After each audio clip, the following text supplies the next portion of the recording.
Install Android 12 on Redmi Note 11 Pro 5G via LineageOS 19.1.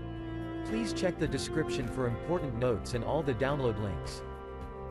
First download ROM and GApps packages, then transfer the downloaded files to the phone storage. Link is in the description below.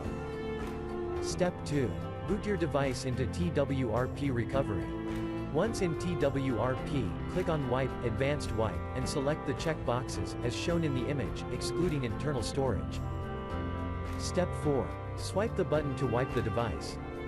Step 5. Go back to the recovery main screen, and tap on the Install button. Step 6. Navigate to the storage, and select the ROM zip file. Step 7.